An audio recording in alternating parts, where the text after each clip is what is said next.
Hello everyone, and welcome to Hill Street. Today's story is Do Not Acknowledge the Marked Doors. If you end up enjoying this story, please leave a like.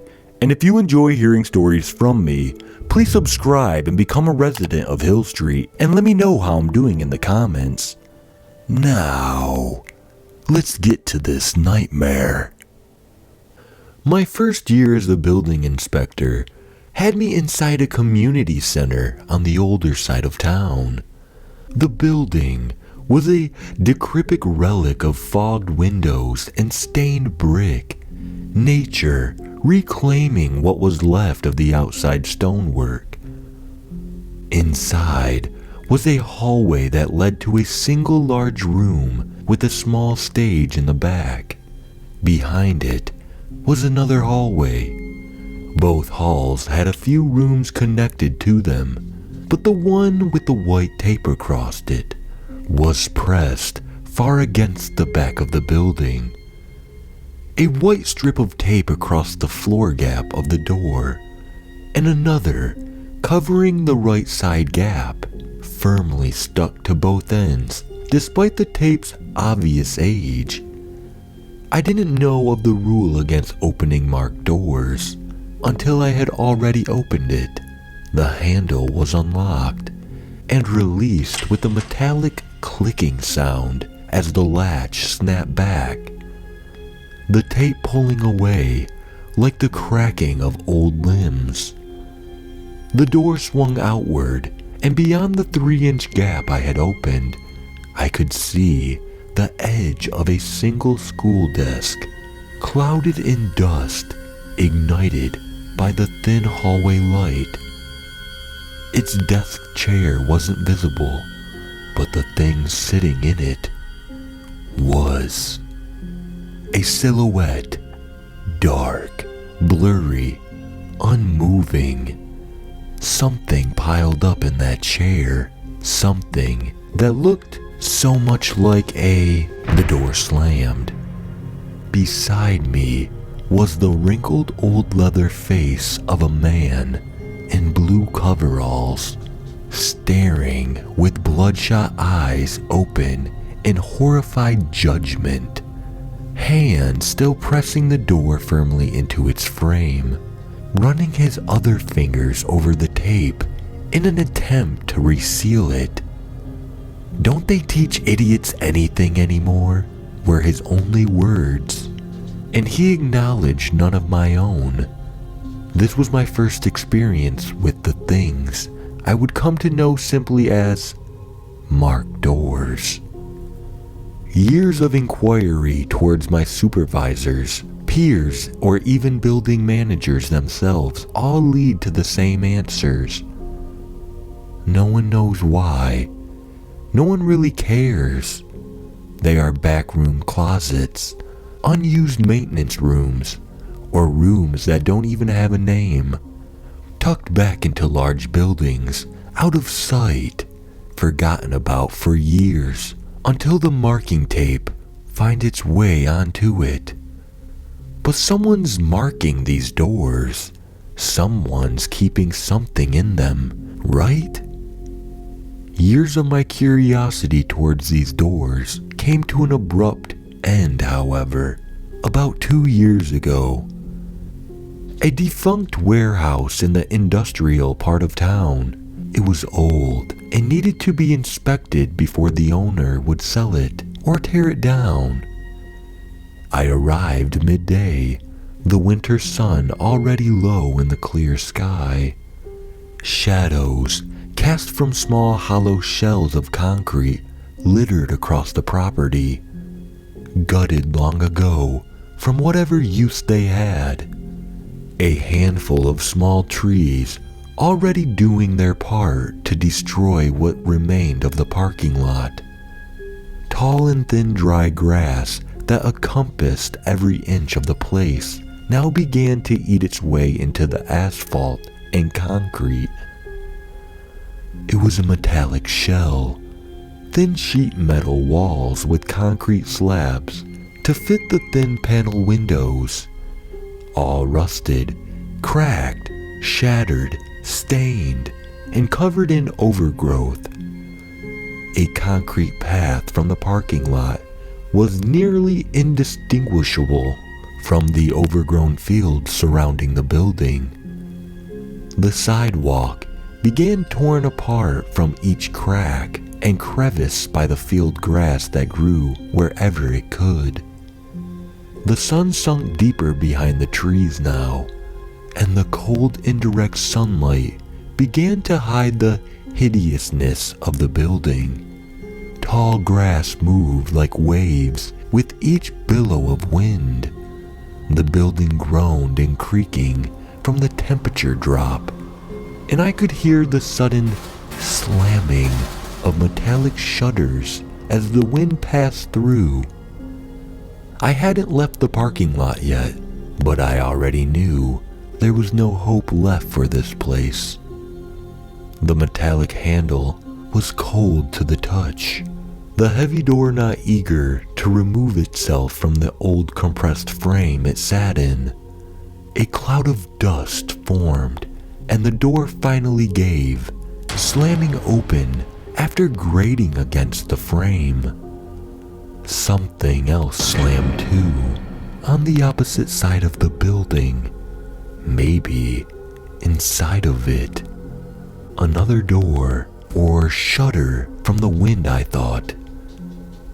Another slam from the same end, something heavy dropping inside. I stood still for a moment, door wide open, the sounds echoing through the hollow interior that stood almost entirely in darkness. A few moments and the wind gained dominion over my hearing again, the building's groaning and creaking reverberating throughout the structure as I stepped in, my eyes adjusting to the newfound darkness. What little light illuminated the structure only came from the grid windows sat high against the ceiling, cracked in years of dirt and neglect. The sun only illuminating the back of the interior, silhouetting everything between us. I'd come through the main entrance. To my right looked like some kind of office. The left was the workers' common area, completely connected to the main working floor. Old empty crates and machinery sat against the thin concrete dividing walls that didn't reach the ceiling. A metal catwalk with more offices sat high in the back corner, barely distinguishable in the darkness. The ground floor was a maze of walls that stood no more than 9 feet. Despite its size and hollow nature, its only open area was the ceiling and a diagonal hallway that led through the maze of walls. Something caught my eye there. In the hallway, from the entrance I could see straight down it towards the back of the building. If not for the darkness, I might have been able to make out what I saw. Something moved. A door slowly creaking open with a heavy wind gust, catching my attention before I saw it. Darkness obscured it, but I could point out 4 thin moving parts. Limbs? Legs? They looked far too thin, too straight, like sticks. It must have been a deer or something, sneaking in here, but why couldn't I see its body? Slowly, I started down the hallway, finally turning on my flashlight and placing my attention on the door that had creaked open. Only halfway open, and something was keeping it that way. Something stuck to the bottom of the door. It was tape. Torn and flared tape. Brown, but obviously white at some point. Barely able to hold the door in place before tearing as I pulled it further open. A marked room, open, empty, dark as the rest of the rooms in this place, and just as dusty. Nothing was inside at all. An empty concrete room with stained gray floors. An echo produced from the end of the walkway. Tapping. Steps.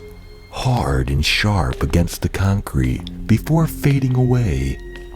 Darkness consumed the entire building. The sun dropping below the horizon. Any natural light now dissipating. Stepping outside of that room, I looked down the hall, trying to remember which way I'd come from. Both ends were encased in a darkness that my small light could not penetrate. Dust formed throughout the building like thick fog, and breathing became a nuisance. Then I heard it, the tapping again. It came from the far end of the building, the end of the hall. Another door moved, cracking and grating like it hadn't been open for years. There was no wind this time. A cloud of dust formed ahead of me, and 2 strips of torn white tape illuminated with the light of my flashlight. Tapping again, closer this time. Then, steps. Steps on a metal floor. The catwalk above me. I stopped at the end of the hall, saw the second marked door, stood cracked open, panning the light across the space, crowded with ambiguous objects and machinery. More strips of light revealed themselves, dirty white tape lining the sides of almost every door ahead of me. All appeared to still be closed.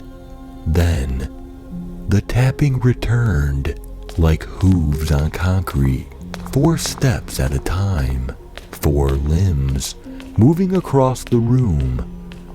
But I still saw nothing. Then the familiar sound returned, reverberating through the building and my ears as the door was violently pushed from its latch, slamming against the wall. Dust made seeing anything besides the reflective tape impossible, but I could still hear it. Another slam, another door flung open, and another. One by one, I watched the tape disappear, leaving only a beam of dust from my weak flashlight. The walls around the doors, even in darkness, appeared a little more gray than a cavity of black that laid beyond their frames. Tap, tap, tap. It moved again. My flashlight reflecting something else in the darkness, fading and returning, barely recognizable as they seemed to float like orbs across the room. Little glowing orbs. Eyes. The light was reflecting off its eyes. Their eyes. What was a single pair became 3, then 5, then 6. Each moved in and out of the flashlight's influence with the tapping. Tap, tap, tap. More came from the darkness beyond the marked doors.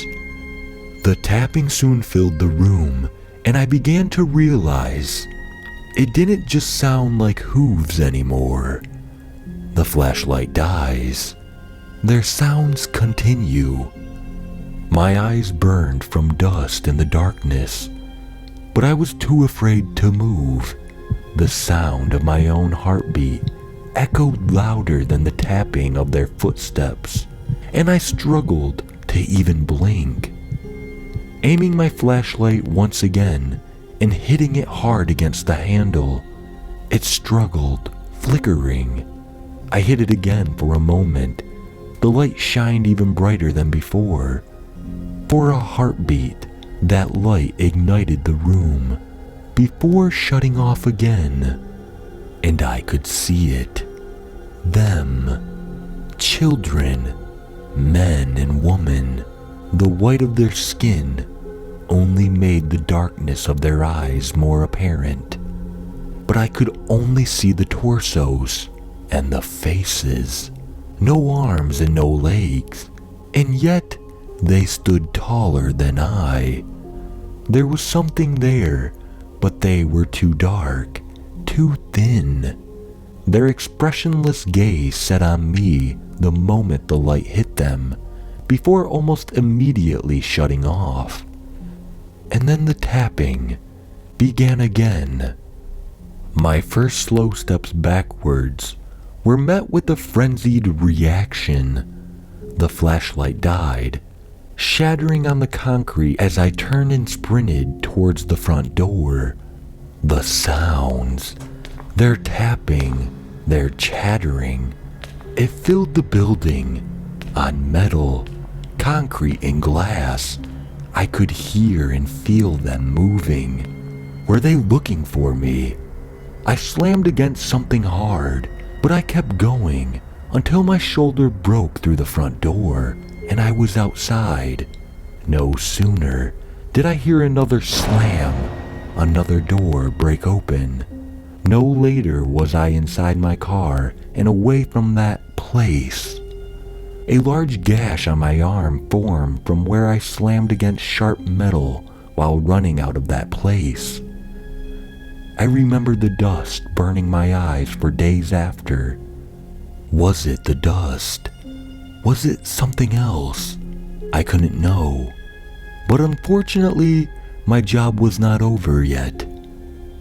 The building was marked to be destroyed.